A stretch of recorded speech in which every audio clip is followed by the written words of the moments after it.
है दीपक में फूल बनना, कि दीपक में अगर आपका फूल बन जाता है तो क्या आपको सिद्धि मिल जाती है या नहीं मिल जाती। कई लोग कहते हैं कि हमारे घर में दिक्कतें जो हैं वो तो है ही।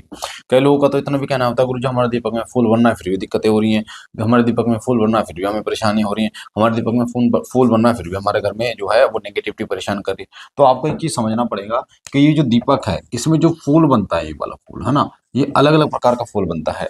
कोई किसी में आपको दिखाई देगा कि नेत्र बन रहे हैं, किसी में आपको डमरू दिखाई देगा, किसी में आपको त्रिशूल दिखाई देगा, किसी में आपको कुछ और दिखाई देगा, इस प्रकार से। पर दीपक में फूल बनने का मतलब ये बिल्कुल भी नहीं है कि आपके घर की दिक्कतें खत्म हो गई।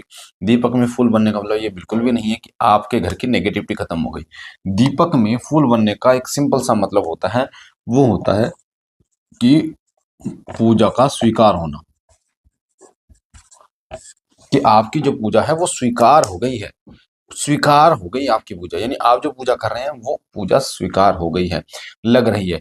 अगर आप हम इससे पूजा स्वीकार वाली बात करें, देवता जागृत होना और पूजा का स्वीकार होना दोनों अलग अलग फैक्टर होते हैं बेटा। कई लोग ये समझते हैं कि उनके दीपक में फूल बन गया इसका मतलब अब तो देवता जागृत हो गया, अब तो मुझे सिद्धियां मिल गई। ऐसा नहीं होता है, नहीं होता है, नहीं होता है। आपकी पूजा में जो व्यक्ति एक नॉर्मल पूजा पाठ करता है, केवल दीपक दीपक जलाता है, उसके दीपक में भी फूल बनता है। जो व्यक्ति साधनाएं करता है उसके दीपक में भी फूल बनता है। जो व्यक्ति केवल और केवल जप करता है उसके दीपक में भी फूल बनता है।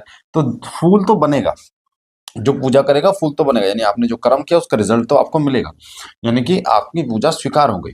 उसी प्रकार पर बात होती है कि जब आपके दीपक में फूल बना तो वो सरसों के तेल में फूल बनता है, कई लोग कहते हैं देसी घी के देसी घी में फूल बनता है। बेटा सरसों के तेल, देसी घी, हर प्रकार के तेल या घी में फूल बनता है अगर आपकी पूजा स्वीकार हो रही है। अब ये जो पूजा स्वीकार हो रही है इसका मतलब ये नहीं है कि आपके घर की नेगेटिविटी खत्म हो गई है। ठीक है, इस चीज को अपने दिमाग में गांठ मार लेना। और कई लोग इसलिए भी परेशान होते हैं कि गुरुजी पूजा में हमारे में दीपक में फूल बन रहा है और हमें अनुभव नहीं हो रहे। अनुभव का होना, अगर आपको अनुभव चाहिए तो आपको थोड़े से और बड़े लेवल पे जाना पड़ेगा बेटा। ठीक है, केवल ऐसा नहीं है पूजा में फूल बन गया तो आपको अनुभव आपको चाहिए बहुत बड़े लेवल के। पर आपको पूजा अगर आपकी छोटी सी, तो ऐसे नहीं होता है, अलग अलग तरीके के अनुभव होते हैं। सपने में दर्शन होते हैं।